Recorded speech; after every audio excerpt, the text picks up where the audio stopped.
Love and life ফ্যামিলির সমস্ত দর্শকদেরকে আন্তরিকভাবে স্বাগত জানাচ্ছি। আশা করি আপনারা সবাই খুব ভালো আছেন, আমিও ভালো আছি। আর আজকে নিয়ে আসলাম একটা অন্যরকম ব্লগটি হলো হরিণালয় ভ্রমণ, আর তার সঙ্গে আরও অনেক কিছু ভ্রমণ আছে। চলুন দেখি। আমরা 50 টাকা করে টিকিট কেটে ঢুকে পড়েছি, সঙ্গে অনেক জনই আছি। আমরা আসলে আছি আমার ফুপু, ফুপা, ভাই বোন, হাজব্যান্ড। তবে ভাই আর হাজব্যান্ড ওরা একটু পরে আসবে, আর আমরা আগেই ঢুকে পড়েছি।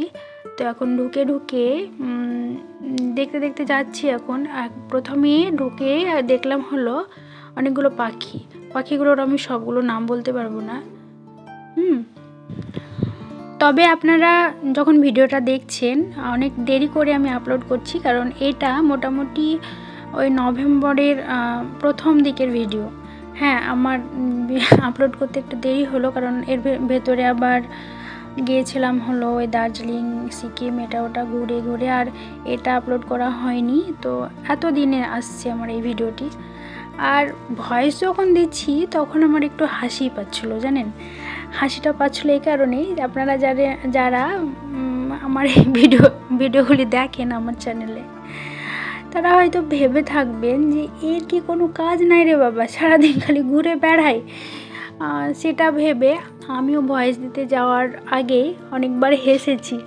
আর তার মানে হাসা শুধু নয়, আমি আমার স্টুডেন্টের সঙ্গেও ডিসকাশন করছিলাম এই ব্যাপারটা নিয়ে, যে যারা আমার ভিডিওগুলি দেখবে তারা ভাববে হয়তো এর খেয়ে দিয়ে কাজ নেই, শুধু ঘুরে বেড়ায় নাকি সারাদিন। তবে আমার এই ঘুরে বেড়া বা আমার কন্টেন্টে যদি আপনাদের বিরক্তি ভাব আসে, তাহলে আমি অবশ্যই আপনাদের কাছে ক্ষমা প্রার্থী। তো যাই হোক, আমি ইগনোর করলাম জিনিসটা। আর এখন আমরা পৌঁছে গেছি জিরাফের কাছাকাছি। তো জিরাফগুলো দেখতে সত্যি ভালো ছিল, আর এর যে মেনটেনেন্সটা এখানে অবশ্যই ভালো, বেশ পরিষ্কার পরিচ্ছন্ন আছে। আর যে প্রাণীগুলো রাখা হয়েছে আপাততমূলক, তো এখনও ফ্রেশ, মানে মরা জীর্ণ শরীরওয়ালা নেই, বেশ তাজা। আর এই জিরাফ দুটি খেলা করছে অন্যদিকে। সবথেকে অলস ব্যক্তি তো নয়, প্রাণী।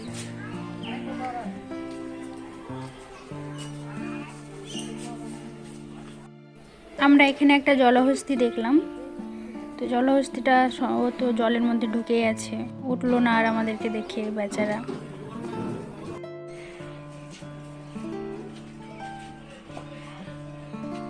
আর এখন যেটা দেখছেন সেটা একটা কুমির। তো কুমির তো কুমিরই হয় যেটা বলে। ও তো চড়ে বেড়াচ্ছে, দুটো আছে।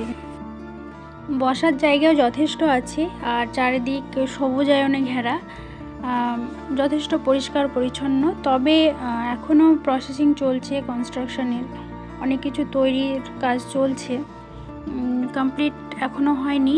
আর সমস্ত রকম প্রাণীও আসেনি, তবুও ভালো লাগবে, খারাপ লাগবে না।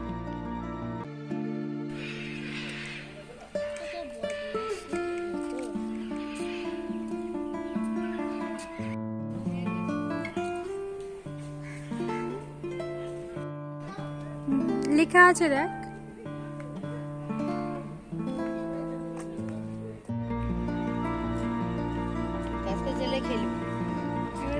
ধরবে একবারে গলায়।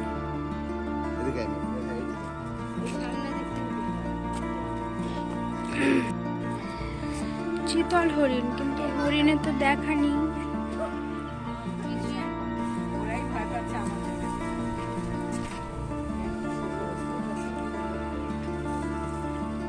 তোর ফোনে কিছু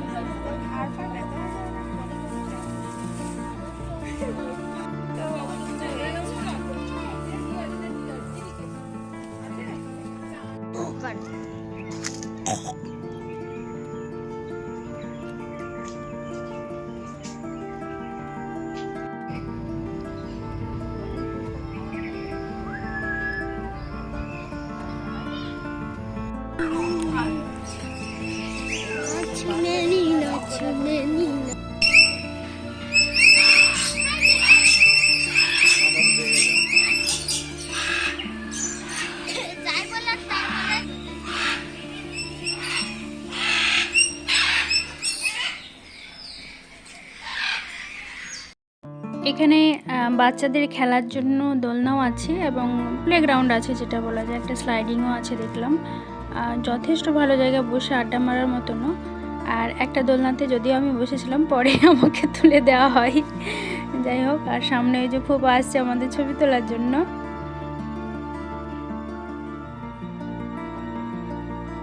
গোটা জায়গাটা জুড়েই অনেক শ্রমিক লাগানো হয়েছে কাজ করার জন্য। আর কাজ তো চলছে, আগেই বললাম, অনেক কিছুর বাকি আছে এখনও। আশা করছি অল্প কয়েকদিনের মধ্যেই কমপ্লিট হয়ে যাবে, আর দেখতে আরও ভীষণ সুন্দর লাগবে। তো আমরা এখন এখান থেকে বেরিয়ে সোজা চলে যাব ইকো পার্কে। ইকো পার্কে 6 নম্বর গেটটায় ঢুকে যাব। তবে ইকো পার্কের এখন ঘোরার আমি ভিডিও অত করছি না, কারণ হলো অলরেডি আমার চ্যানেলে দেওয়া আছে একটা। তবে আমরা যখন 7 আন্ডারে ঢুকবো তখন আমি ভিডিওগুলো দিচ্ছি। মেঘা, চলুন যাই। আর আজকে হয়ে গেছে, কেমন একটা জায়গায় নিয়ে যাব, ইন্ডিয়া ছাড়া আরও 6টা দেশ। চল, আমাকে কিন্তু লাস্টে ট্রিপে ওই যে ইকো পার্ক ঢুকেও আবার টিকিট কাউন্টার আছে, 30 রুপিস করে।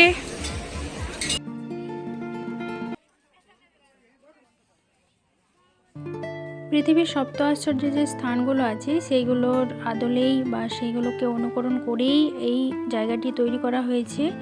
তো প্রথমেই আমরা ঢুকে পেয়ে গেলাম হলো পিরামিড, মিশরের পিরামিড এবং সেখানকার স্পিংস।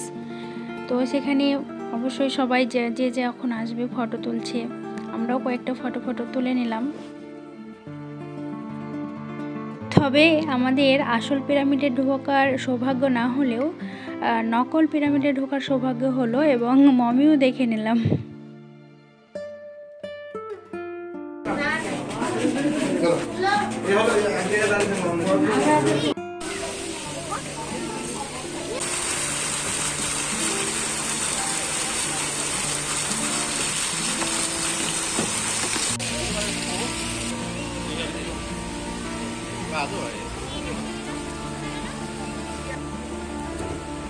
7 আন্ডারের প্লেসের কাছেই একটা ক্যাফেও আছে, ক্যাফে একান্তে খুব সম্ভবত, হ্যাঁ ক্যাফে একান্তে, এই যে লেখাটা দেখলাম।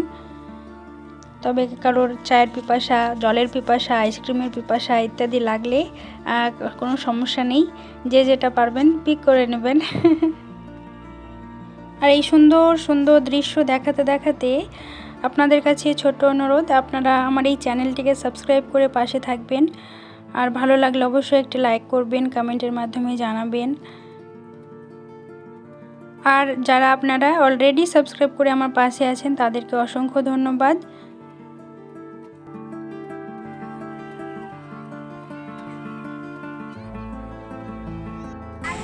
মেঘু, কটা দেশ ঘোরা হলো তাহলে? 3টে হলো। চলো তাহলে আরও নিয়ে যাই তোমাকে। আর এখন আমরা চলে এসেছি সেই বিখ্যাত স্মৃতিসৌধ তাজমহলের কাছাকাছি। আমরা এখন তাজমহলের ভেতরে ঢুকবো, আর ভাই ঢুকতে চাইছে না, আর যে ওর ঢোকানোর জন্য ওকে জোরাজোরি করছে।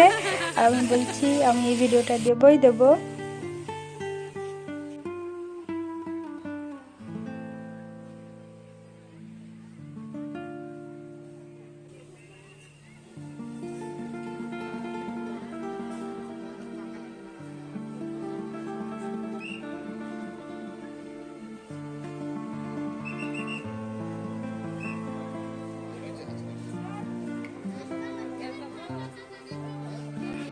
কলকাতার মধ্যেই চীনের প্রাচীরের হাঁটার সৌভাগ্য কতজনের হয় বলুন?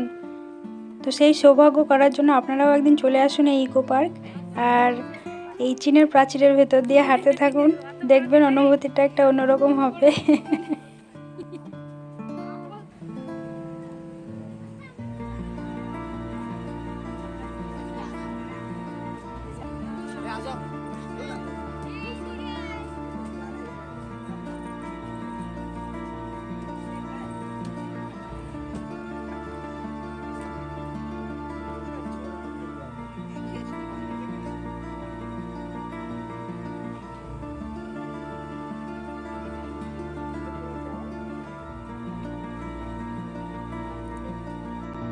এইসব ঘোরাঘুরি করে আমরা এখন বেরিয়ে যাব, কারণ পার্ক তো বন্ধ হয়ে যাওয়ার টাইমও হয়ে এসছে, আর আমাদেরও বাড়ি যাওয়ার টাইম হয়ে গেছে।